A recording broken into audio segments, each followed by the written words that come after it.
Want to call to order the meeting of the Livingston Parish Ordinance Committee meeting on January 17th, 2019.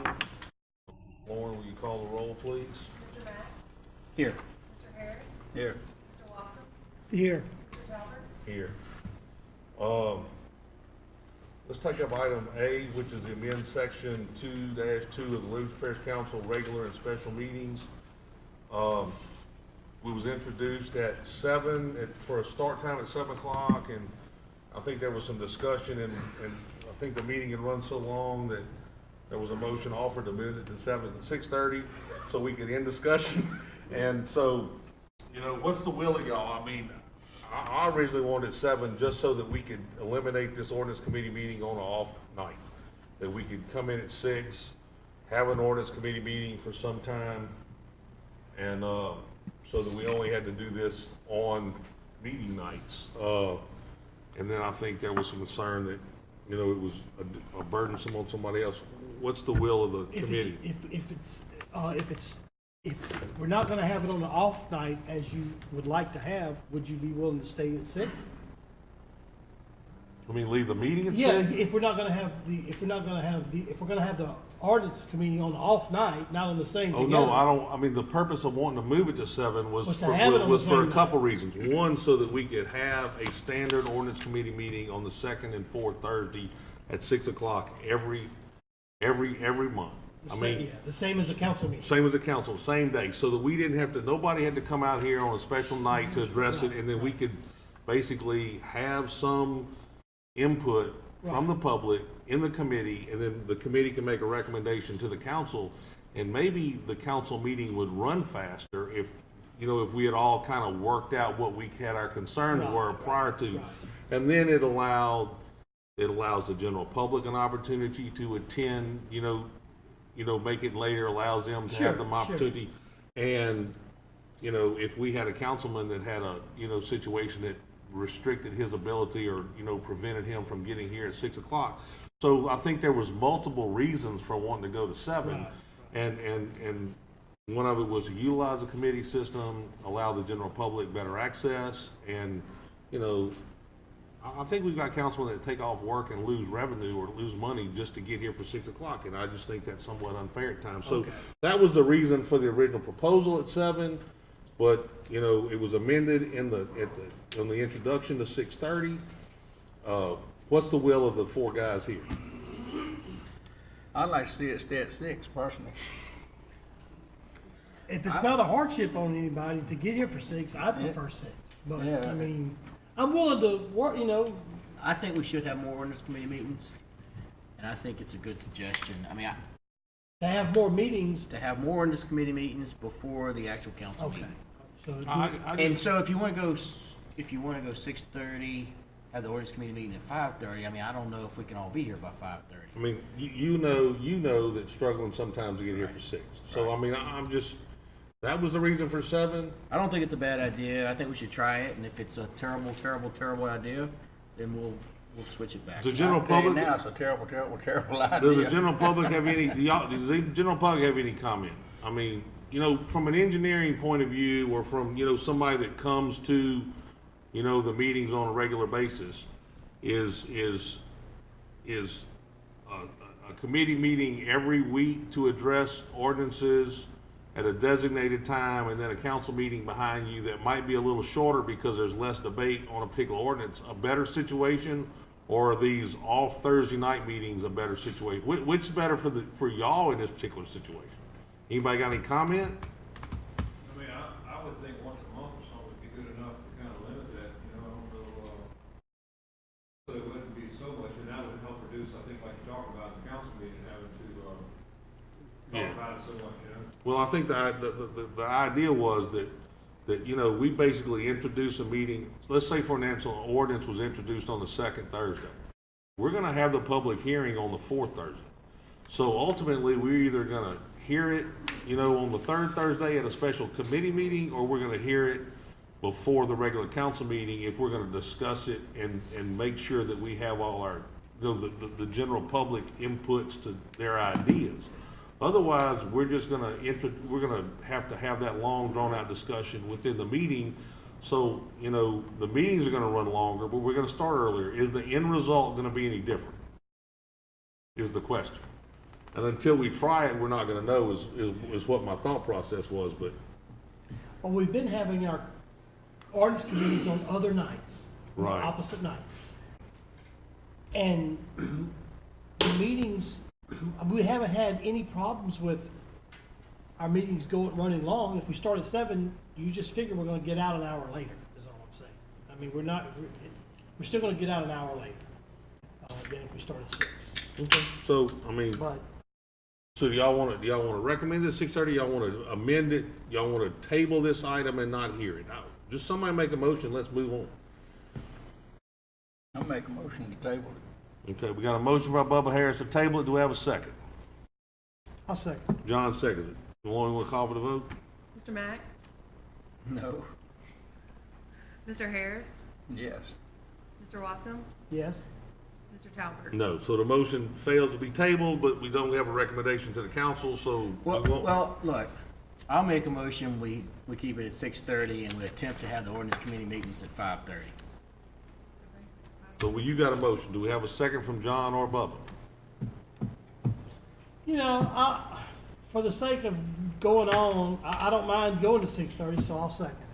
Okay, so we got a motion for 6:30, which is the way it was introduced, or the way it came out of the council meeting last week. So we got a motion and a second to leave it at 6:30. Lauren, you want to call for the vote, please? Mr. Mack? Yeah. Mr. Harris? No. Mr. Wascom? No. You just seconded it. You You voting know, against it? that's, you know, Okay. You're right, so we're gonna send it to the whole council, let the whole council decide. Yeah, That way send it to the won't- council at 6:30 and let them vote But on they it. won't go with a recommendation from this committee.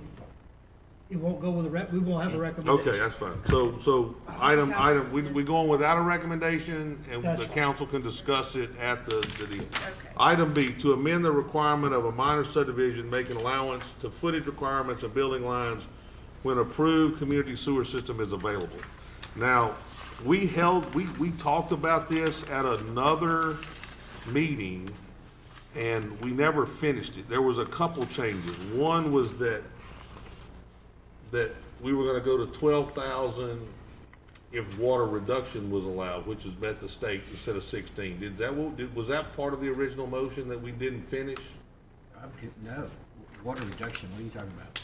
Okay, the state allows for, It's all about the sanitary mechanical sewage plant. right, yeah, so basically, the state requires 16,000 unless, a modified absorption field and 50, so if you reduce in the water, you can go to 12, which basically is standard now within every, you either gotta put water reduction in it, or you gotta have a sprinkler system, so, they don't let you just straight discharge anymore. So we were gonna change it to 12 with a personal sewer. And the debate we had was what size do we wanna do with a community sewer system, which is currently 12. Did anybody wanna leave it at that? Did we wanna look at a smaller size? Okay, I was under the impression, and I could be confused, that currently you have to have 16,000 total square feet and 80 foot on the building line. There's some other requirements, but that's the minimum lot on a minor. And that we were gonna change it to 12,000. It's our choice if it had community sewer system. If it's got yeah, well, But we don't have to. The state says you can go, like you said, 12,000 and then 60 on the front if. They say 12,000 with 50 on the front, as long as you have a modified absorption field. it's 12 with 60 with a modified absorption. 12 with 50. No. It's 12 with 12 and 60. It's 60. 12 and 60. Where an approved individual mechanical plant is 50 utilized is and the is followed 50 by foot, 50 50 foot of foot is the modified modified, absorption as field. long as it's got 50 foot of modified.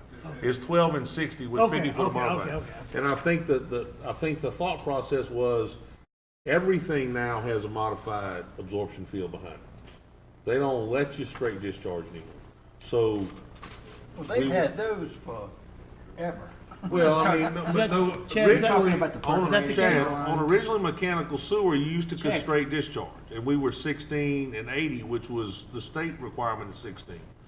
now they don't let you straight discharge anymore. Everything's mechanical. Yeah, I'm not so sure about that. It probably is true, though. I would imagine that DHH is I probably. mean, I hadn't built a house in a long time, but I thought that you could have perforated pipe for a certain distance, and then you could have straight pipe after that certain distance, and you can go to the front ditch. I mean, that's where it goes. Oh, you can go to the front ditch, but But I think that absorption field doesn't let it get out, maybe is what's happening. You got sand and gravel back. Well, I had Well, a get- house some I of it gets built. out.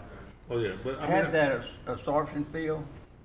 It was 3 feet wide, 3 feet deep. right. They filled it half full of gravel. Then they laid the perforated pipe in it. Then they put the paper over it. No, they didn't, not back then. They just come back with more gravel over it, Oh, okay.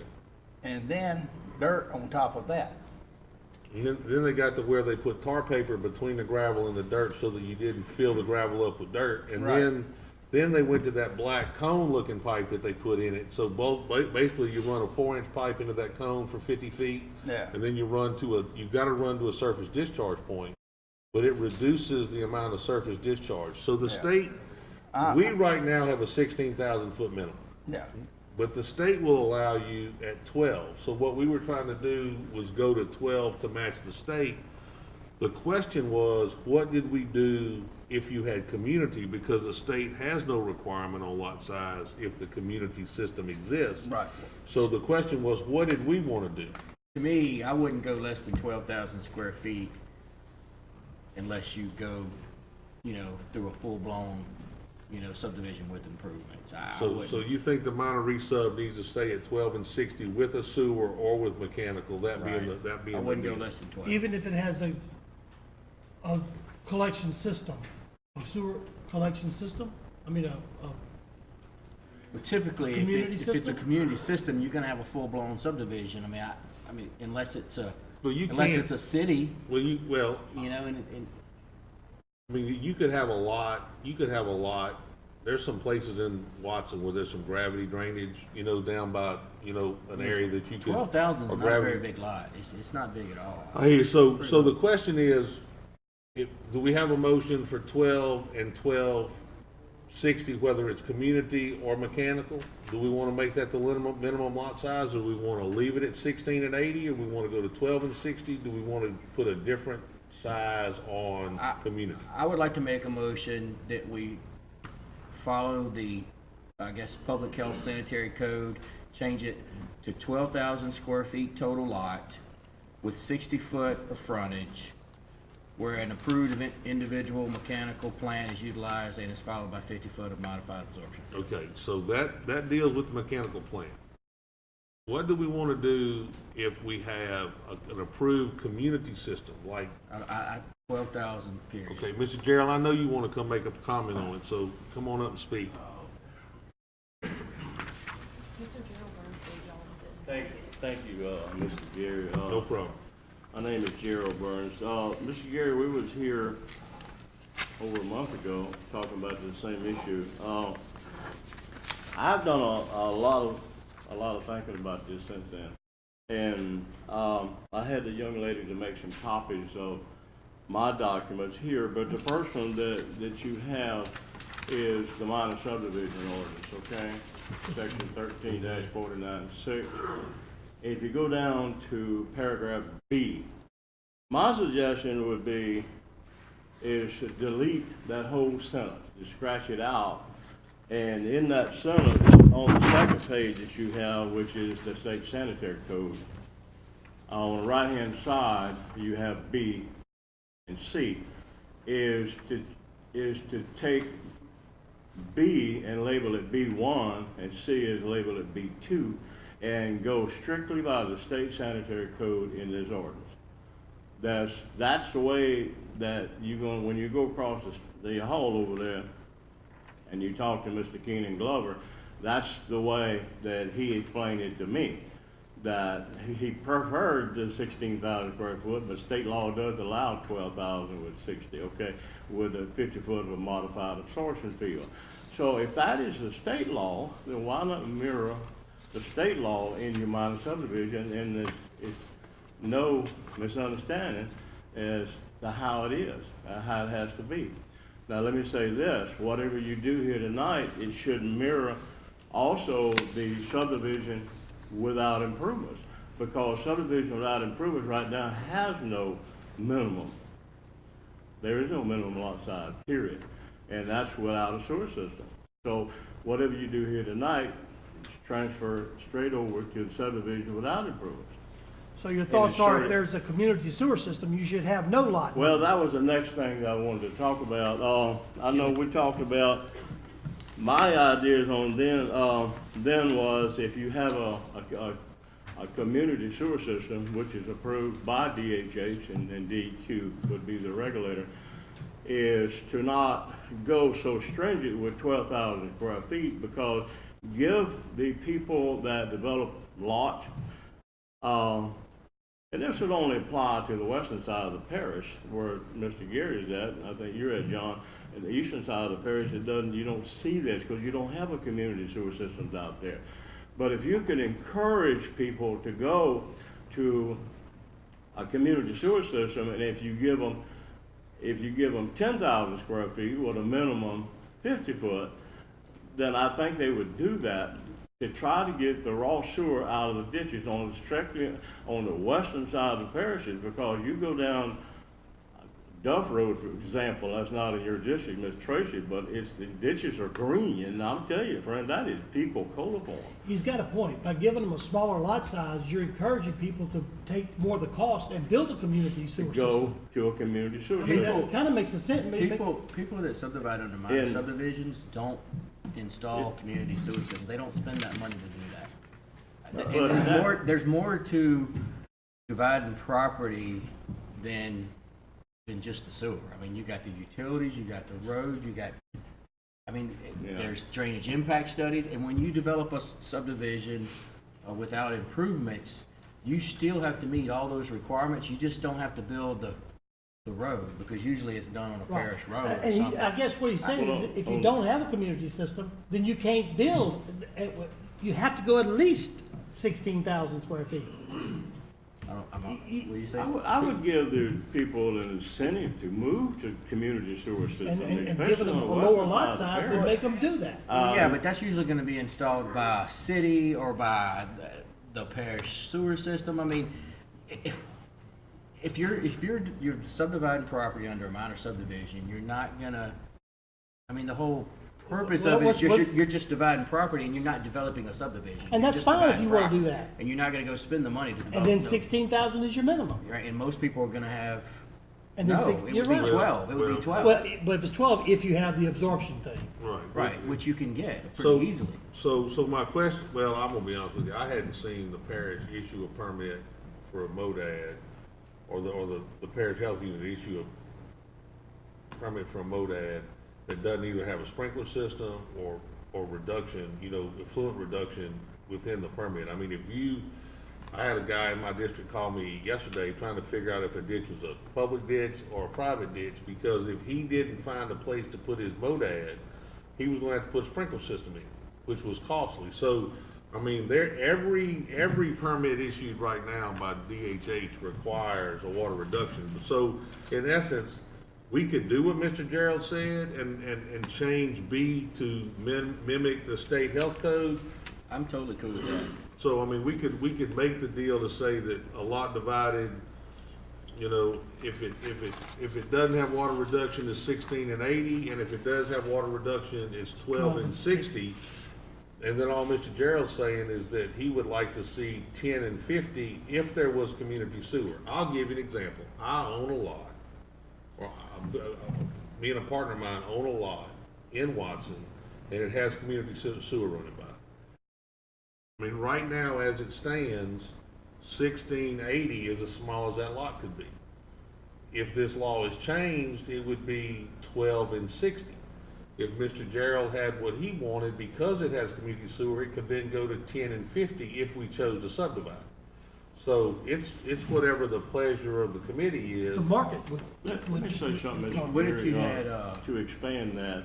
When I say 10,000 square foot and 50 foot on the public road, it's a minimum. Now, but people can build them bigger than that. In other words, they can go, I tell you what, 50 by 200 is 10,000, 200 feet deep. Now, if they wanted to build one wider, say 60 wide, then that'd be 170 something, you see, or 70, 150 something, you see, which is still a big lot, buildable lot. So give the people incentive to force them to, or say, encourage them to go to a community sewer system. Y'all got any comment? I mean, we got 5 engineers sitting out there. Y'all got any comment on this, or? I think this is kind of one of these decisions you guys have to make, what you want in your parish. I mean, when you get to the point from the minor subdivision, I think you follow state code, that's probably a doable thing. They know what, I mean, they probably beat that thing to death before they made a law out of it. But the whole thing about the community sewer system, maybe let the market decide what size lots they need to have. I mean, they're not gonna build something too small or too big, and the market's not gonna sell. But as long as they got sewer to connect to, I mean, that keeps the parish clean, that's the main point, right? Well, That's I mean, that's the whole I thing. agree with you to a certain extent, but I have a little street in my district that's got little old narrow lots that are really long, and it's one trailer after another trailer after another trailer, Yeah. and it's. Well, that's one of these things that you And guys. so that's may kind of want- why, I mean, I think what we do is that's why we kind of came to some standard or some Sure. minimum, so you don't end up with, Yeah.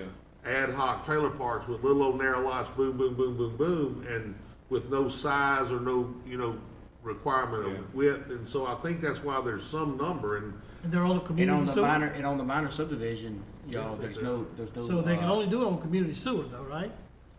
yeah, what he talked about was that if, let the market detect on community sewer, but you could end up with, some situation that came to bite you later on if you allowed that by little bitty lots, because. Right, but you also allow people to build garden homes, really nice houses in small sections. I mean, I agree. I mean, there's a catch-22 on the deal. The question is, do we want to eliminate the size restriction on sewer? Do we want to leave it at 12? Do we want to make it 10 to encourage? Do we want to let, as Chad said, let the market dictate? I mean, I think we all agree that 1680 without water, without effluent reduction, and 12 and 60 if a modified absorption field. I think we're good on the mechanical. The question is, what is the will of us with community sewer?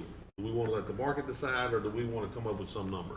Mr. Gerald asked for 20, 10, and 50 to promote people trying to put in community sewer. Thad said, let the market decide. You lean toward 12 and 60. I don't care, so let's come to some let's come to some motion and move forward. don't be like the president and just kidding there. I mean, I just want to, come to some, I think we all agree that 60 and 80, 16,000 and 80 if there's no water reduction. Okay, Or well, absorption You have to fee.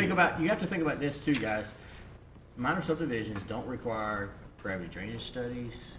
I mean, And- you and- can request one, but but they're that- not but- actually but required. I think There's a that whole would- lot more to it. So if we start dividing these lots up into little bitty lots and you ain't doing no gravity Well, drainage I study, think- man, I you can think- really impact I think the we're gonna, gravity flow of water. I think we're gonna look at that at another time. I mean, this is just lot size with sewer. I mean, I think we're gonna look at gravity drainage in a minute on the impact.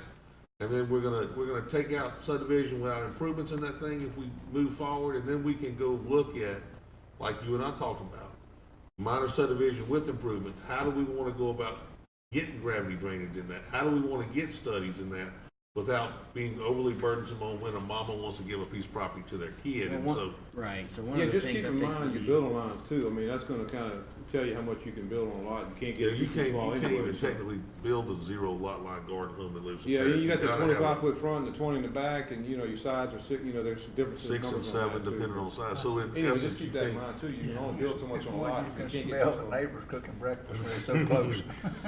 I mean, 12,000 well, how about is pretty this? I make a small. motion that we strike B from, with all lots divided, and add, from the state code, B, and make it B1 for minimal area, 16,000 square foot, B2 for the 12,000 if you have a modified absorption field. Are we all in Okay. agree on that? I like that. So let's get that passed, you think? okay, so y'all don't, but what, second we that. still gotta establish some lot size with community. Do we wanna leave the community size Can we at pick that up 12? after, It'll be Well, I 12. mean, It'll we- be 12, because that'll be the minimum. 12 and 60? That's how we wanna do it? So So we're do you gonna, wanna add B3?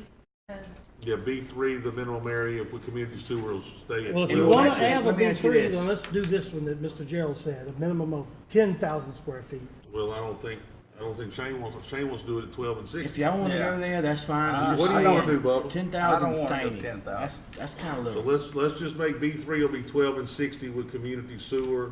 So we got a motion from Shane. Do we have a second? So what is I'll B three second. gonna be? The minimum area 12,000 square feet, and the minimum frontage is 60, where It's exactly what you said, except Sewers. if Where- it's community sewer, where you, could- you can also go 12. 12 and 60 on community. So it's 1680 on mechanical without an absorption field. It's 12 and 60 on mechanical with an absorption field, and it's 12 and 60 with a community sewer. sewer. We got a I'm a motion sec- from Shane, I'll we got a second second that. from Bubba. Lauren, you wanna call the roll? Okey-dokey. Mr. Mack, Whoever, Yes. Mr. Harris, yes. Mr. Wascom, No, Mr. Talbert. Yeah, so the recommendation is 16, No. 1680, 1260, 1260 to the council. I think we made a positive change. Okay. oh, we did. C, C We made to a amend, to channel, chapter 13 of planning and development, section 13-49.3, submittals, section 13-50, procedures for subdivision with improvements, section 13-57, drainage impact study, section Flying through 1357.1, this, drainage Gary. impact study, drainage design requirements, fast. section 13-59, driveway culverts and subsurface drainage, section 13-66.2, mobile home parks. Chad, which one of y'all want to come up and speak on what? And all I'm as- saying is, that what we've just done was, we didn't encourage people to put a community sewer system in, is what we just did. People doing minor subdivisions ain't gonna do that, John. Then they're not gonna divide to 10,000 then. Right. Right. Okay, but if they would go to 10, if they might consider going with a community sewer Okay, if they well, put 10. well, then you can argue that at the thing. We're moving on past it. Come on, let's get on this, the drainage impact study stuff. So, You got 35 minutes. I know, I want you here to vote, Bub, and Shane got the same How problem. many changes are we making? We might have to slow down on this. Well, this is, we're gonna start, y'all go to 3C? Is that where we're starting? No, we need to start on submittals. We're missing a bunch of this. Yeah. Where were we? I printed mine out. We're missing a Okay, ton of what we 3C. need. Y'all don't have two ordinances in your packet? I think I got 3C. Oh, wait, I got the packet down here. I'm sorry. I see it. I'll apologize. Okay, let's start on some, you got submittals. Are you at submittals? Morgan? I think so. I can get there. 13-49.3. Yes, submittals, okay. Okay, so if I recollect, we go down there, the first deal is to strike out 7, which basically allowed for an exemption on smaller subdivisions without improvements to be exempt from drainage impact study. That's what we're eliminating. Does the parish engineer, Port de Plata, agree with that deal? I don't see anything wrong with it, cause I mean, minor, that was like one more lot than a minor, I think. And I believe we still have something there that would let us ask for a drainage impact study on a minor if it is absolutely necessary, or grading plan or something. And do y'all have any other part of the submittals that y'all would like to see changed, or y'all Wait, can we have? just talk about this one thing at a time? Sure. I would just let her come in and we could, I mean, y'all have way more experience developing subdivisions and all this type of stuff than I do, and certainly appreciate all y'all's recommendations, but what you're saying here is you can go and you can develop a subdivision without improvements of 40 lots and not require a drainage impact study? no, we're No, we're- eliminating the exemption. Everyone's got to, now, when we make this Aha. amendment to 7, Okay. every subdivision without improvements has to have a drainage impact study. That was an exemption that allowed a smaller subdivision without extremity to be exempt. So We're what you're eliminating saying- the exemption. Okay, so let me get this straight. So this is under subdivisions without improvements section, Right, which does not apply to the minor subdivision section. correct. And now you will be required to have a drainage impact study if you are developing a subdivision without improvements. Right. Okay. We're eliminating the All right. exemption that. I misunderstood. Yeah, that's all we're trying to do is eliminate the exemption. That's the one Okay. reason we went to submittals, to All right. eliminate the exemption. My So, bad. everybody understood, go ahead. Well, I understand what you're saying, and I kind of agree. Come on up, Billy, let's come on. Billy Taylor with Macklin Taylor. Definitely, yeah, that's me. So no, I understand what you're saying and definitely know the thought process and I agree with it, but just, so now what we're doing, if you got 10 lots along a parish road, they all got 100 foot of frontage, about 400 foot deep, let's just give an example. Right now, we could get an exemption, we take this away, we don't, so now we're gonna have to do a drainage impact study. Yeah. Drainage impact study is gonna show, hey, we're gonna maybe need to do, let's dig a ditch, or let's have a little pond here, well then all of a sudden, so subdivision with improvements, cause you're digging a ditch and you're doing a pond, so you may be almost kicking yourself out of this, or this section of the ordinance out of there, if we have to make an improvement no matter what, based off of the study, that may not apply to you. Well, in the past, with subdivision without improvements, could or could not have a drainage impact study. And if it needed improvements, you still made them. Yep. But you still were exempt from all kind of other requirements that comes in a subdivision with improvements. So even though you're making an improvement, you're still not having to do a ton of other things that you would do in a subdivision with improvements. I agree. So all we're doing is we're trying to eliminate the impact of development on our stormwater system by making everything get studied.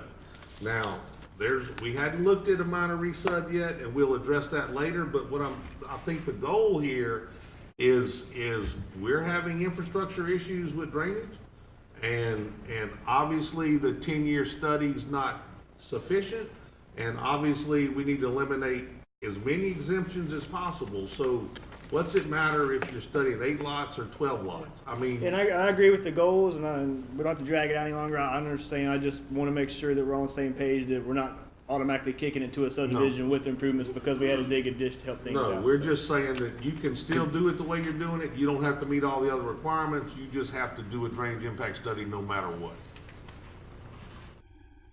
So does everybody understand what the submittal change was? Now I totally understand. Okay. Procedures, you wanna talk about procedures now? Because we're gonna address, every one of these things is gonna Okay, eliminate let's go something through or the next go one. through What's the. the next one? Wait, what about this page? We're gonna get to that in a minute. We're on procedures. So procedures, on a subdivision with improvements. Did we not, I don't see any changes. Page Well, number- What page is it? There you go. Right 3 here, and 4? 3C. Procedures at the top. oh yeah, we don't make any changes on this until we get to C. Is that correct? Yes. Is that the way it was written? Okay, so we don't make it to C. And basically, there was a section in here You're that gonna allowed, you're gonna have to let me find it. okay, page five. Page 9, isn't it? No, 5. Okay. On page 5, under C, where it's stage 3, second preliminary plat thing, under sub 1, there's a section in there that basically allows for an exemption on drainage impact study, unless it's required by the review engineer. We're eliminating the exemption. We're just eliminating the ability for somebody to get a waiver on a drainage impact study. In that, Yes. that's basically all we're doing. What we're going through here doing is eliminating waivers. I totally agree with this. Okay, Let's move so forward. y'all understand what we're doing? You see where we're at? Yes. All it is to eliminate a waiver. Okay, what's next? And then moving forward, the next thing would be, I think the next change is on page 7, under 13-57 drainage impact study. On section A, it basically says that subdivisions shall be designed for either open ditches or enclosed conduit systems. Installation of subsurface drainage is prohibited in any subdivision designed for open ditches. And then there's an exception without a required culvert permit and written approval of the parish president's office. If we design a subdivision with an open ditch, and then we start putting culverts in it and backfilling it, we're restricting the flow of water based on the way the subdivision was designed. So basically what we're saying, if a subdivision was designed for an open ditch, the subdivision will remain with an open ditch forever, and there's no exception for getting a culvert and closing in that open ditch, because in closing in that open ditch, we restrict hold and flow. Am I correct in an engineering point of view or not? So if someone wants to add a driveway into an existing open ditch subdivision, they cannot? Yeah, I don't know about this one. That's taken care of when they originally do The their. driveway- ordinance. So can I say something? Yeah, go ahead, go ahead. All right, so say like if you bought a lot in a subdivision with open ditches and you don't want the ditch anymore, and mosquitoes, whatever, I don't know why, but people like to mow the grass and make it pretty all the way up to the road.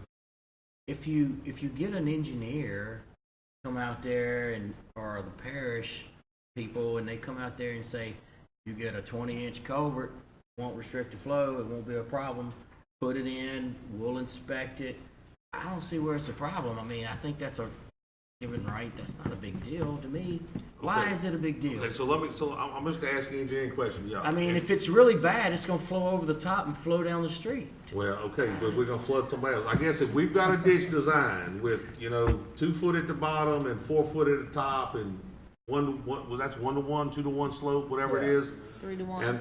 And then we go put a 36-inch culvert in it and we backfill it. Have we restricted the flow on the design of the ditch? It depends on if they were utilizing the whole ditch when they made the design. So, So, yeah, from an engineering point of view, what y'all think? I mean, this Toby. Go ahead. Toby Toby Frugier. Frugier, I'm value White. your opinion. I'm the consulting engineer for Gravity 2. So from Gravity 2 standpoint, adding in those culverts is a huge, especially if it's a Gravity 2 ditch that they maintain. It's a lot of maintenance problems. I mean, these culverts can clog depending on the size. Typically, you don't go smaller than a 15-inch culvert just to be able to pass debris, but even those can start clogging. You just have to size them properly, but if you have a series of culvert, open ditch, I mean, you can have a disaster, really. So you're allowed to have a driveway with a culvert, correct? Sure. Yeah, So you But that that's means- usually a parish maintained ditch. I'm talking like a ditch in the back of somebody's property is probably more of what we're talking about. I Instead of thought it was like a gonna No, be- we're talking about the front road We ditch. talking about He's about road we ditches. talking about all ditches. We talking about if All a ditches. subdivision got a ditch in it and it was designed for open ditches, you can't come back and culvert those open ditches. And we're gonna talk about, you're gonna see later on that we're gonna address 3 different types of subdivision design. Subdivisions designed for open ditches without culverts. Subdivisions designed for open ditches with culverts and the culvert's not installed, and then subdivision designs with the culverts installed. And I guess the point that I was trying to make is that if you want to live in a subdivision and then ultimately be able to close your ditch, you need to build this by a subdivision that was designed with the culverts to be added. And with the infrastructure problems we're having and the fact that, we talked about, if we restrict the flow and end up running water across the roads or somewhere where it wasn't originally designed to go, then we're negatively impacting our neighbor and we're adding or perpetuating the problem that we have now of flooding. I mean, if we design something one way, it needs to stay that way, or we're gonna, if we start altering it, then we're gonna. I agree. I see that problem all the time. It starts off open ditch and then they want to put a culvert in, and you not only lose restricted flow, but you lose storage. When you put a culvert, you lose water storage, and I've heard that years ago. Go ahead, Chad. No, that's all right, but I mean, like Frog was saying, Mr. Talbot was saying, you can design it ahead of time. The the developer doesn't want to put them all in except the driveway pipe. And then the rest can be designed ahead of time, like he's saying. Like, in other words, if you do an open ditch subdivision, you may use a 15-inch pipe for a driveway, but if you're actually going to close in the front ditch, you may have to do a 24-inch pipe because you're taking that ditch capacity out. So what I'm saying is the developer can, at the start, say, I'm gonna get my engineer to go ahead and design it as if I want to close the ditches in, but I'm not going to spend the money on it. I'm going to let the home builder put it in.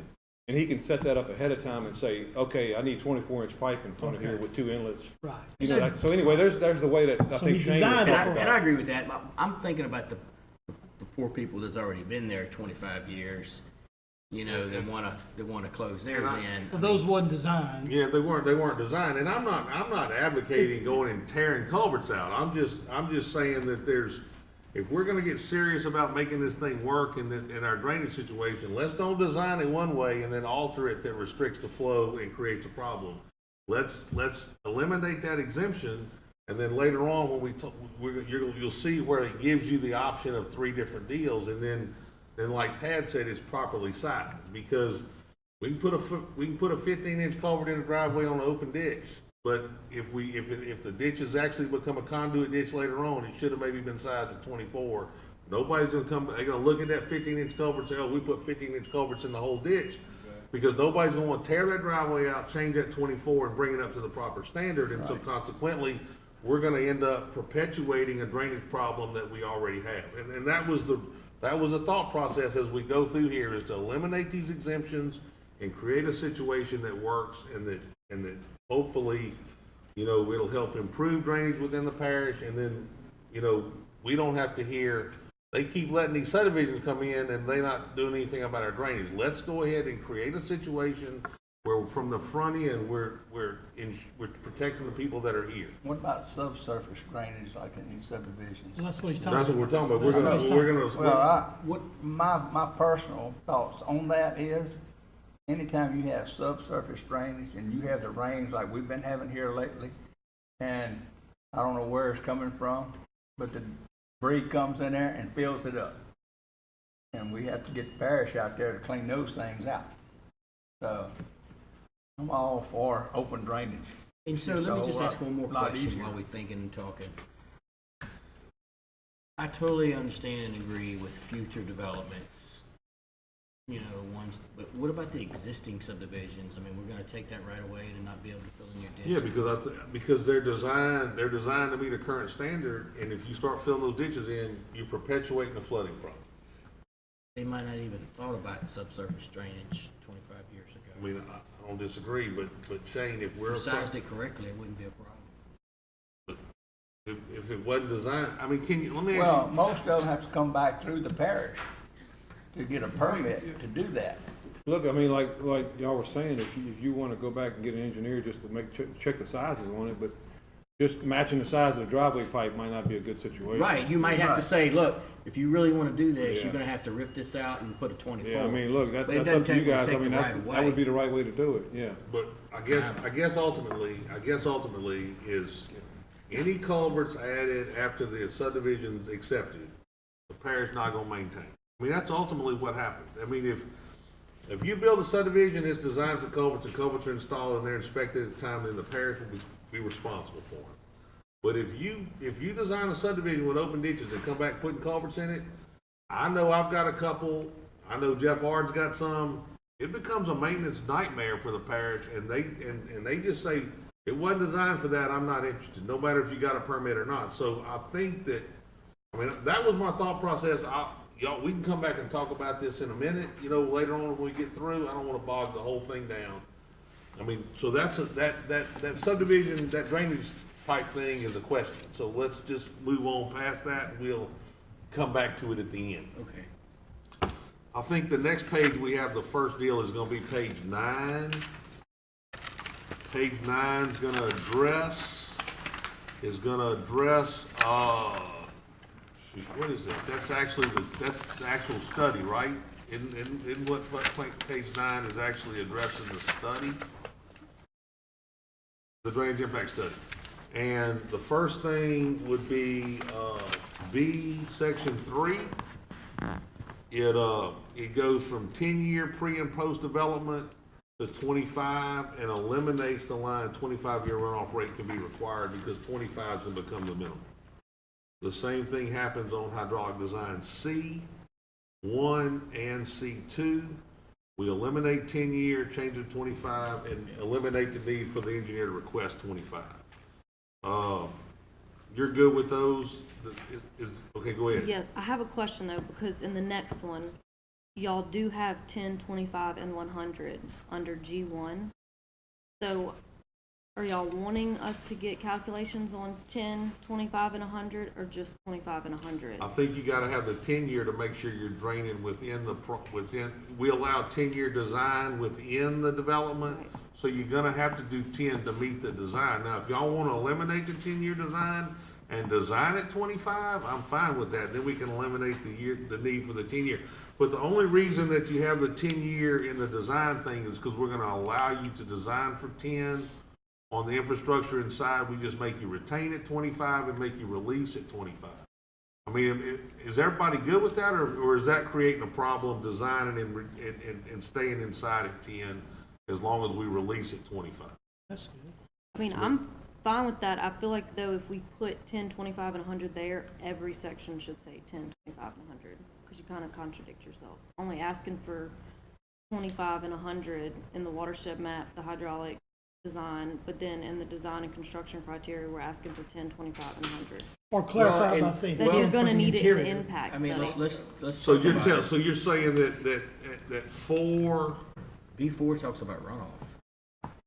yeah, but she's saying that we should do 10-year on the whole watershed map, even if we're using it only on the design? I mean, Toby, They're gonna You wind need up to there. clarify which storm you're actually be designing for. So if you want to design for 25 years, that needs to be explicit. I think You're doing the 10 because you want to know your internal pipes. You're going to be releasing 10 years, so you get a 10-year elevation on your pond, and that's really the only time that 10 comes into play. I think three's gonna identify what design we have for the storm, right? Is 3 gonna take care of that part in that deal? I think the way you had it written is pretty clear. Okay, so. On 3? Yeah. On G3, we're gonna identify that how we're doing the pre and post runoff is, that's the storm we're designing for, right? I mean, But, I think Rob was saying is, For the watershed, like Toby was saying, you kind of need to have the watershed, what's going into the pond, because the pond controls the internal drainage. In other words, when that water surface comes up in the pond, that could start your water surface in the actual subdivision and the internal drainage. So you just need it only for that, not for the 25 that you're talking about trying to detain. so you're just saying that 3, and then C1, C2 on hydraulic, we should have 10, 25, and 100 flow rates? You're going to run them, but you're not Yeah. designing for the 10. Yeah, you're gonna just run it. The way you got it written, watershed map, we just have to show all three of them. And then they're gonna use 10 for their interior Okay, calculations. so They'll do Only that for in that, only for construction that, phase. they'll use, only for the interior, they'll use the 10-year, the rest will be 25 when you're detention. So- Okay, so it should say 10, 25, and 100 on, are you saying change it on 3, C1 and C2? B3 and C1, C2, or just on C1, C2? C1 and C2, Should say 10, 25, and 100? yes, 10, 25, and 100. Okay, so C1 and C2 should say 10, 25, and 100, but B3, the watershed, I mean, where we talk about the pre and post development, that all we need to look at is 10 and 100? Gary, just one suggestion. Under, I guess that'd be C1 and 2. Keep it as 25 year, but somewhere put in there detention calculations or something to that effect. That way you know you're running your 25 year and your 100 year for your detention aspect, but then, because your 10 year only comes into play for your internal drainage. But when we get down to G, Right, when I we get think down G to is G and fine. talk about design, we're only designing for 25 and 100. Am I correct? Until you get to your internal pipes, then you're doing 10 Until we is the get way the you have internal it written. pipes, then we'll let you build at 10 on the internal, but we're still not letting you release outside till you get to 25. Correct. So, okay, Morgan thinks we need to change C1 and C2 to 10, 25, and 100, and you think we need to leave it at 25 and 100. Billy, Chad, I mean, y'all, Why would we just get rid of 10? And just design the thing for 25? When it Because- comes to the construction plans, you already have in here that the interior drainage calculation shall be based on a 10-year design. They typically do that in the construction plans. So if you were to take out 10 and all of the drainage impact study requirements, they're going to have to give me what I need from the pond information, 25. from the drainage impact study for 10 to do their interior calculations, but they would do that in construction. she's right, so we need to know 10, 25, and 100 from the beginning. I don't actually need 10 in the DIS. Two should be all three in my opinion. And you stay down here, get lower, you say you gotta detain 25 years. So, and then your internal is 10, right? It says it all in there. So I think you clear it up down there below. so B3, C1, C2 can say 10, It's and not then, B3, it's B4. oh, Just wanna make B4, sure I'm it's sorry, straight. B4, you're right. Okay, so B4 is gonna say 10, 25, and 100, C1 and 2 is gonna say 10, 25, 100, and then later on, when we get down to design, we're telling you where the design numbers are gonna be. Okay. So we get down to, the next change would be G1, where we eliminate what we've determined as the current method we're computing, and we say that drainage impact analysis shall include hydraulic calculations, determine existing condition, peak 10, peak 25, and peak 100, flow rates at the development entry and exit point, and the drainage impact analysis shall include hydraulic calculations determining future condition, peak 10, 25, and 100 at the development exit point. Everybody agree with that?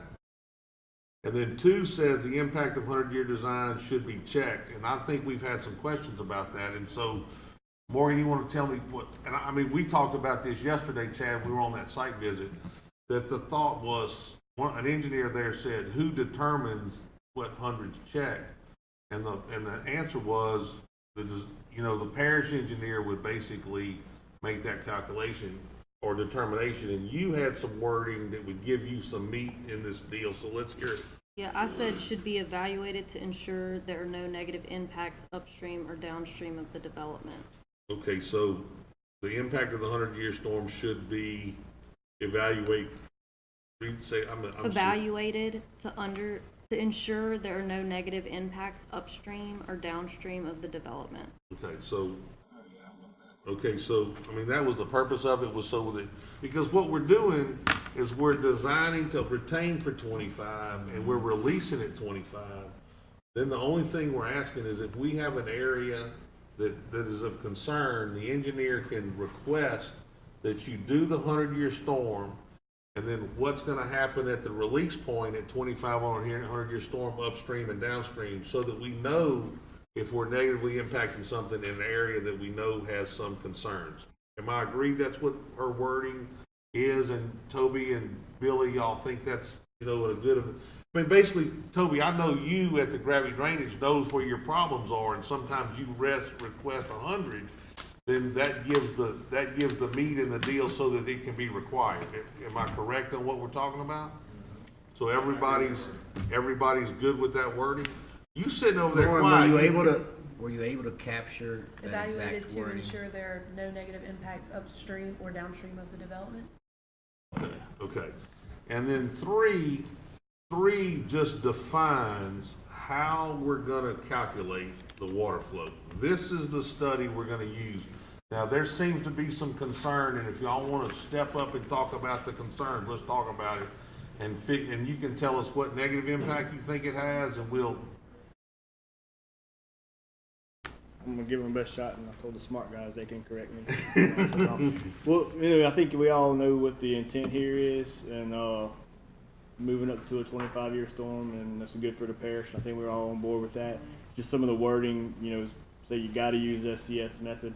We've been kind of internally in our office studying it for over a year, where we take the same project, run the calculations with 3 or 4 different methods, and we're finding that some of the smaller, like commercial jobs and smaller residential, when you use a certain method, you get unrealistic or pretty high runoff rates that, in the field, we know that's not really happening. So there's other methods like the Malcolm method, and you could rational, you can make runoff hydrographs, and then you can input it into your 24-year or 24-hour period storm. And anyway, it kind of says at the bottom, if you can use another method if approved by the engineer review agency. So I don't want to put a whole lot on them to, maybe we can work out a later date to come up with some more guidelines where we have like an exact acreage or whatever y'all feel comfortable with, or whatever Toby feels comfortable with. But I think, don't just, as long as we have an open mind, and we know that the calculations need to be based off of this for this project, as long as they're willing to hear that, I think everybody'd be okay. Yeah, my deal is I kind of looked at what other people, and I just wanted to come up with some method that was going to be the baseline criteria. And then I think that as this thing was implemented, Chad Morgan, do y'all feel comfortable that this is a good method, or y'all could make calculations, or do y'all think that there's something else we could do? It is a good method. It starts to fall short when you're looking at a really small area, like a little small commercial development or stuff. It's gonna show you a lot larger runoffs than what's Okay, actually so we talked, and Yeah. I told you there was some, you know, that I didn't address everything on here because I wanted to get something passed that addressed our biggest problem. So what you're telling me is we all know that small commercial developments are gonna be negatively impacted by this particular design. And we allow you, being the engineer review agency, we've all talked about it, until we address, is there an exemption for commercial, or are we gonna do something different? This standard works, and we all know that on small developments, we've got an issue, and that you have the ability to make an exception based on the fact that, I mean, Toby, everybody kind of agrees that you get inflated numbers on small deals, and I agree. What Morgan said is completely correct. The thing we have going for us is you're not really worried about the number, you're worried about the difference. You know, when you start out with a vacant piece of property, it doesn't really matter if it's 100 or 200, because whenever you go on your proposed, you might get 120 or 220. So either way, you having to detain that 20 CFS. So it doesn't really matter how accurate the number is, it's that difference that's the big concern. so, Because you're doing pre to post, you're not really trying to detain exactly that amount. okay, You're looking at the so difference. Toby's saying that even though the number's inflated, the difference remains the same. Billy, you disagree? Well, I agree at some point, yeah, I mean, you're really looking at the difference, but if you have to detain that difference and it's a bigger number, well, detaining, you know, 20 CFS or 5 CFS is a big difference. You might be, you know, instead of using a very small portion of your remaining, you got commercial lot, you're using a big portion of it, or, so anyway, it's comparing apples to apples, but I think it does start losing some land and the numbers will agree or. Let me ask you this, though. I mean, it basically does say that you can use other methods. So how would we fix this? We're allowing other methods. Yeah, well, that's what I'm saying. That's why I agree with you. It says that, and I just want to make sure that we don't get down to a project where, you know, somebody got something they wasn't expecting wrong. We all agree that, Yeah. y'all have the option. I mean, I think Morgan and Chad agree. I think everybody agrees with what we're trying to do, and I think we've all acknowledged that there's probably some work that the council needs to do on commercial, you know, later on, but as long as everybody understands that they have the option, and if you think that if you think this study negatively impacts your client, you could always present something else and they could evaluate that. If, you know, I mean, I think everybody kind of agrees along that line. I mean, look, I'm not sure everything you do is perfect, you know, but we're trying to eliminate as much. We want to try to get something as tight as we can, but at the same time, we knew that there was gonna be a problem on smaller development with this thing, and so we allowed for an exception, you know, or allowed the engineer to make a recommendation different. And so, I mean, I think we've kind of addressed your concerns. Everybody knows that, you know, we sat here talking before the meeting that small commercial could be an issue. And we know that there's gonna need to be some work, but we allow for that to be addressed in this thing. So, I mean, I think we kind of all are on the same page. Am I correct, or am I? Yeah, and that's what I said when I started off. I think we're all moving towards the same direction. We agree. I just want to make sure we're all set it out loud and talk about it. Okay. Yeah, and there's about 100 different methods, and each one you'll get a different value. I mean, a lot of them aren't even close. So I like SES just because, even if it's more conservative, I'd rather go that route than trying to, you know, get it down as small as you can just to. So basically, smaller. I think that the reason for SCS is it's gonna protect, you know, the people that are here already on new development. Am I correct? It's gonna give you the most, you know, the most protection for the people upstream and downstream on the discharge? Okay, some of it's just renumbering, and then the only thing we did is we allowed for the interior drainage calculation shall be based on 10-year, so that if we're not flooding the property at 10-year, then we still discharge at 25, but we allow them to build with the 10-year interior design. And then the rest of it is just, on 6, I just put a comma where they had an and, and so it's really not a big deal. And then, I think it was just renumbering until we get to, on page 12, H1. Morgan, has there been anything that we've skipped over that you wanted to address in there? You didn't skip over something. There's something I want to add. Okay, y'all let's would go like. back, where do you wanna add it? Let's go back to it if we pass. It was section 13-57, drainage and drainage impact study. I just wanna make sure y'all look at What page section. is that? What page was that? Oh, See at the That bottom? was- wait, I 13, don't she know. doesn't have that. She's got her own. 1357-1, so where is it in there? A, B, So C? y'all made a change to A. I'm looking at E. On page 7. Go to page 7. We're backtracking because I didn't ask her as we went along if she had a thing, and she was really polite and didn't interrupt.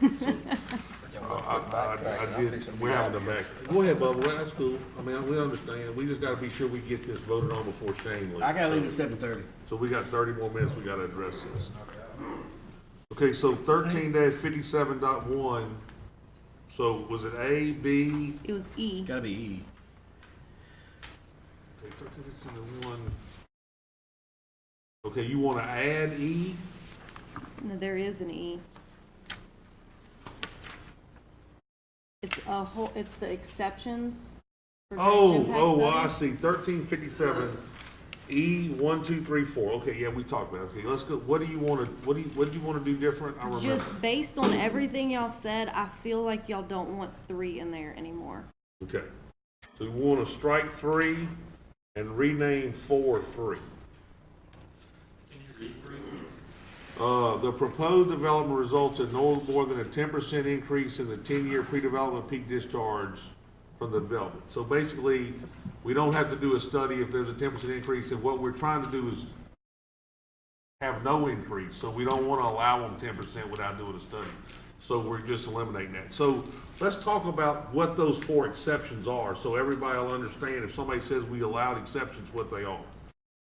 So the first one is, like, if it's a new development and you're not exceeding 20% of the development area at the point of discharge from the site, the total impervious area, then that, you're accepted. You don't have to do a drainage impact study. So pretty much if you're putting this little house on this big piece of property, it's not gonna matter. So it has to be 20% though of the developed area. You can't do more. The next one, number 2, is if you're doing like a modification or an addition to a development. We say that if it's no more than 10% increase in the impervious area, so concrete, driveways and that, you don't have to do a drainage impact study. Like if McDonald's added parking and it's not more than 10%, we're not gonna make them go back and do a drainage impact study. And then the last one, when the site's located in an existing developed area. My best example of this one is Jubin Crossing. We already have a DIS for the entire development. So when those actual individual ones come, we just make sure they conform to the drainage impact study that's already been submitted. Wouldn't that be based on a 10-year design?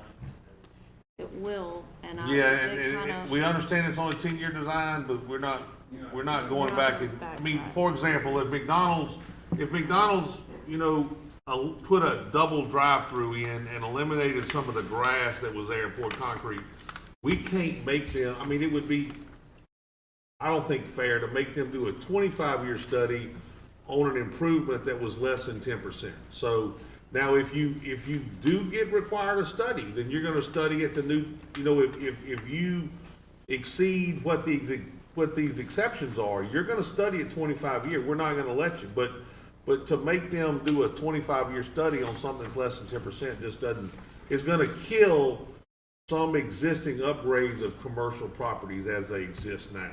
That was our thought process in not eliminating them. But I didn't think about 3, that just, you know, we wanna maintain 0 and the 10% needs to be struck. So everybody understands what we're doing on that and good? yeah. Yeah, E3 is getting stricken, and E4 is gonna become E3. Okay, so we were past page 10. We were as far as, we were to 12, which is, in your thing, Morgan, would be H 1, 2, 3, you know, H1, where it talks about an open ditch subdivision. And that's where we get back to one of 3 options. Remember we talked about 3 options? This is one where it says open ditch subdivision. it always says on the buyer beware, installation of subsurface drainage other than a driveway culvert is prohibited in the subdivision designed for open ditches. It says that on the plat plan now. All we're doing is eliminating the option for enclosure. You know, you see what I'm talking about? I mean, you know where you said those poor people, it says on their plot plan they can't put culverts in now. So we're not really doing anything that they weren't aware of when they bought the property. So that was kind of where, remember I said we get to it later? That's what goes back to that deal that allowed for the exception. Because it says on there it was designed that way and you can't add it. So that's what that was about. You got a comment, Shane? I guess I'll roll with it, you know, we'll see what happens. Okay, then detention basin, we strike, downstream runoff more than 10%. For a 10-year, we changed to 25. Basically, what it allowed is for a 10% increase, is that right? We had allowed for a 10% increase on a 10-year storm. Now we allow for no increase on a 25-year storm. Okay, and then, is that that's the last strike on that page, Morgan? Did you have any concerns about any of that? Nope. And then, we go all the way to 1359B, which is driveway culverts and or subsurface drainage. And there again, we talk about enclosure of open ditches in a previously developed subdivision shall be allowed by either requesting Livingston Parish Department of Public Works to designate the size of needed culvert, shoot elevations, or have a Louisiana licensed civil engineer design a subsurface drainage plan, enclose the roadside ditch, have it approved by Livingston Parish Director of Department of Works. Basically, all that does is strike all that stuff that allows subsurface drainage to be installed in a subdivision that wasn't designed for. We're just eliminating that problem, you know, in future areas. Anything else, Morgan, that you've seen so far that you got issue with? Billy, anything? Where's the next change on this thing? Page 15. Oh, yeah, 13-62-2, and basically it says on A, the drainage impact study and construction plans will be submitted to the review engineer for review and approval. A waiver of drainage impact study may be considered upon request. We're just eliminating the option for a waiver. It talks about drainage impact study later in here. We're just eliminating those lines which allow for a waiver. You know, if you do a mobile home park, you're doing a drainage impact study, period. Well, then why wouldn't you scratch out, leave where it says the drainage impact study and construction plans will be submitted to the review engineer for approval, and then scratch out a waiver of the drainage impact? Because I think later on in here, it talks about construction, it talks about the drainage impact study. It says when the drainage impact study, construction plans, and final site plan are approved, the construction may begin. So it already identifies the fact it has it. Up here, it identified it so that you could ask for a waiver. We're just eliminating that part. It's not even an option anymore. It just has to be done. Anything on mobile home you had an issue with other than that? I mean, that's the only change we're making. And then, where is the next? That's it. Okay, was there anything else we did not address that we didn't talk about that y'all have a concern about? Yeah, but does this say you gotta follow the ordinance that we just talked about? Should we make it clear that?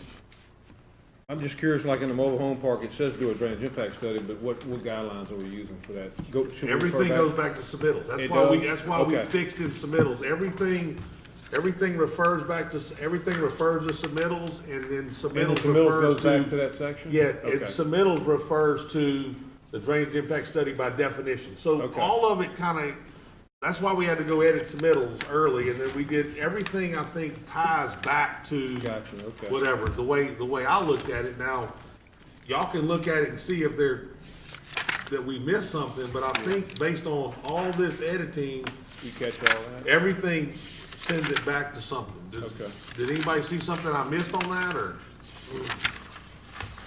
So, go ahead, I Toby. just have one comment on the culvert thing, and it's the only example I could come up with that it might be an issue. Basically, let's say I buy two lots side by side, and there's a open ditch between the two draining into a roadside ditch. Let's say I want to put a house on this lot and a shop on this one. There's no way I could connect the two lots together based on if you eliminate the culvert. Explain that again? So I buy two lots with You buy two lots, you want to with put a the shed open on ditch one in and your house is between. on the other? Yeah, or just, yeah, something to that effect. There's no way before I could have put a culvert to access my other lot. If you eliminate the. Well, yeah, it's a I couldn't driveway culvert it, culvert, we would, but it No, wouldn't be it's not a driveway. driveway, it's, it would be a driveway to the shed. If you consider it like that, then okay, yeah. well, okay, if you But don't it's have, if you don't have a driveway going out to the road on that lot. Well, both of them could have. If the road's going like this and your lot, oh, this is terrible. Oh, I Yeah. see. It's just like this. Yeah, I see Oh, what You want a culvert you're right, here, you you could don't. have a ditch between those, I don't, Yeah, I don't know how to write that into, You have to I get don't a know how to write variance. that into an ordinance. I know, but we're trying to get rid of the waivers, which is I mean, trying I think, you know, everything can be corrected with a waiver. I mean, ultimately, can't it? Yeah, I think. I think, you're just taking away. You're taking away the waiver. Administrative waiver, out of things, so I guess that's the way to come up. All the states do yeah, ultimately, the council can give a waiver on any ordinance they wrote. So basically, you know, we eliminate administrative waivers and everything would have to then be discussed in public at the council level. So, you know, I think that could be addressed. So, you know, I think the only concern any of us had was the elimination to put culverts in subdivisions that weren't designed for them. Is everybody good with how this just sits up right now? Yeah, that's right, Okay, so we have a motion to accept all these changes, even with Morgan's additions and anything. Everybody good with that? You got Morgan's additions that you can put that in the deal? Do we have a motion for that? I'll make a motion. We got a motion from Shane? Shane. Do we have a second? John makes a second. Lauren, John and Bubba both made a second, so this ought to be unanimous. Lauren, you want to call the roll? Mr. Mack? Yes. Mr. Harris? Yes. Mr. Wassom? Yes, Mr. Talbert? Yes. I'd like to say something. Is it German time? Oh, no, we gotta, is Mr. Singleton here tonight? Okay, so we're not gonna deal with the other business. Yeah, that was a request. He wanted to make some presentations about the noise ordinance. He's not here. That would be a long one too. Well, he was just gonna tell us what he thought, and then we were gonna listen to him, and then we could take it under advisement, is basically what it, okay, so you want some comments? Mr. Chairman, I want you to know this was a fantastic thought-out change of our drainage. That is a fantastic improvement to increasing or decreasing flooding in this parish. I feel open ditches are a major thing, and we should move toward that. I think you did a great job. But before we adjourn, I'd like, one more time, if I may, I just want to explain something. Maybe I didn't explain myself well. I think you understood what I was saying, but I'm not sure Mr. Harris or Mr. Mack did. When we were discussing this sewer earlier about lot sizes, you understand that raw sewer into ditches is the worst thing you can have. And Mr. Talbot went to a mosquito convention, and they told him that the worst thing for mosquitoes is raw sewer in the ditches. Is that correct? Correct. If fish can survive, larvae cannot. Okay, so we as a parish council, one of the greatest things we can do is clean up our road ditches. So after raw ditches, then you put a MODAT or a single treatment plant. Well, then we encourage people to add on after that by putting a, what do you call a filter bed? What do you think? Enhanced water reduction. Enhanced water reduction filter bed after that. So we let them have a smaller size. Well, those are still not great sewer sanitary devices. The best is a community system. yeah, That's why I'm gonna ask you to consider Right, to John. go one step further, and let's do that 10,000 minimum, and and encourage people to put community sewer systems, and let's get the sewer cleaned up in this parish. Okay, let's talk about that. Okay, I mean, think I about got- that. I got- We'll I pick got- it up later if you want, I but got 15 more minutes. I'm gonna ask you to reconsider that for the council meeting. Okay, but I got 15 more minutes. Let's just talk about it. I think maybe you can persuade me, but let's talk about it. Okay, so community sewer systems. The best. I don't the like it. best. Not every technology we I don't like have. it. What I like, what I'm talking about, what I like is what I mean community. Are you talking about like a little subdivision, you know, with the oxidation pond and all this kind of stuff? No, To me, no, that's no, not that a much better. treatment facility like a, I think what we're talking about is like, for example, we talked about a development the other night, you know, on the apartment complex, right? And we know that there's a sewer system there that's not working, You know what I'm talking about? Right. But we know that gravity, I mean, the sewer district, the Livingston Parish Sewer District is getting ready to build a new plant down Buddy Ellis Road. Right. And so they're already, that developer is looking at avenues from his apartment complex that he's looking at putting in that, you know, that they're redesigning and bringing back before this council, how to get to that sewer treatment plant. And as he does that, there'll be lift stations along the way to move, you know, he'll lift from his place to a station, then lift to another station, then lift to that plant. Right. All along there will allow people who reside in there to maybe Tie in. tie into in. a lift station. Yeah. So ultimately, if they make that tie into that lift station, should they be allowed to benefit by a smaller lot? And that's what John's saying, we could go, We encourage them. we could go 10 and 50 by encouraging them to tie into that lift station instead of putting a MODAD down and running, because we're not gonna have gravity. We're not gonna have gravity for them to tie into, so the state law with respect to the 300 It's- feet it's wouldn't good. apply. It's good. But we could make them upgrade and go to a lift station, and they would benefit by 10,000 50 frontage. I think that's what John's Yeah, trying to it's- say. it But cleans on the Buddy parish. Ellis Road is a prime example, what the developer's trying to do. They already have 2 temporary treatment facilities there. And Think about it, Shane, just think about they it. tie everything they can into those. It's a good plan. And as soon as they get that new Plant deal. plant built, then they're gonna move those somewhere else and get everything going to the plant. Right, so, I mean, I think what John's saying is that if people could realize some benefit by smaller lots, if there was community sewer, there might be some incentive for them to tie in. That's, I think that was his and Mr. Gerald's Or to thinking. create one. And just to follow up, when I had a project, a lot of times thinking mine resub, you just kind of, you have a road here, a piece of property here. Into gravity sewer, we were able to put, 50-foot lots, I think y'all might even grant a waiver, because we were talking about this, to tie into gravity sewer, so they got a board and tie into it, but maybe if that waiver wasn't there, or what we're talking about, they had put 60 or 70-foot lots and just dumped it in the ditch. So, right. So probably did, but if it's there in front of you, and you have the opportunity to tie into it, it's just, Right. that example wasn't you, sometimes you're thinking about stuff out in the woods, and you don't think about community sewer, but that one was a prime example, the lots were there, the sewer was here, going either to tie into it, or just dumped in the ditch, they had the option, but because they can do 50-foot lots, tie into community sewer. Y'all wanna If you feel good about it, let's make a motion. I'll make a motion before we Okay. adjourn to send to. So we're So gonna, change C1, or what is it? we're gonna revisit C2, which is what we talked about. That No, was- it was 3. Yeah, strike. Oh, wait, I'm sorry. No, Strike I'm talking B. about, yeah, okay. So we're revisiting the review. Yeah. We're gonna go to 3B, and then we're gonna go to line B, and where 1 was 16.8 and 2 was 12.60, we're gonna make B3 10.50. We got a motion on that? Yes. Got a motion from John, do we have a second? Second. Got a second from Shane. Lauren, you wanna call the vote, please? Okay, Mr. Mack, Yes. Mr. Harris, Yes. Mr. Wascom, Yes. Mr. Calvert. Yes. Hey. Okay. Any Motion to adjourn? Anybody, any comment from the public? Anybody thinks that we, Just real quick, I agree with Mr. John saying, is any, Can you come to the podium? And No, say- no, no, no! Come on up, because the TV's got to zoom you in.